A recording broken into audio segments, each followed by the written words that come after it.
When it comes to the climate crisis, the world is at a Kairos moment, a time when humanity will either act and help the earth start healing or not. Here's a reflection from Ginny August on an aspect of this Kairos moment. So for something completely different, here are some thoughts about gardening as an act of faith. One learns a lot of lessons while gardening: hope, patience, resilience, and to be observant. There are rules. Good soil is of utmost importance. So is water and compost. Once you plant a seed, it may take forever to emerge. It might need a stick to grow on or thinning. You will always be needed. Once growing, your beautiful garden will attract gophers, squirrels, raccoons, and voracious bugs. Gardening teaches us to coexist with God's creatures. Usually, there is enough for all. If you garden, your friends will give you plants and cuttings. It's an unspoken rule that gardeners share.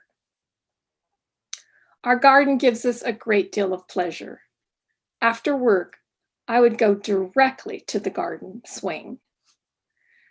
Breathing the freshness, listening to the rustle of birds, and seeing the moths and butterflies would immediately decompress me. A garden is God's medicine and television channel. Years ago, an acquaintance told us that she continually moved the plants in her yard from one place to another. What a radical idea! At that point in my life, I thought everything had to stay just where I put it. She gave me permission to change. Our yard is a photo album of memories.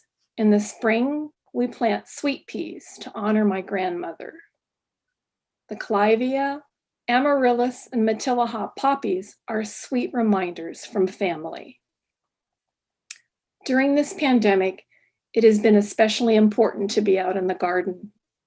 We created new growing places in the yard just for the pleasure of having more food. When we harvest, we know exactly where our food came from. May I suggest, if you haven't planted anything, give it a try. Please remember, by taking care of God's earth, you are caring for us all. Thank you.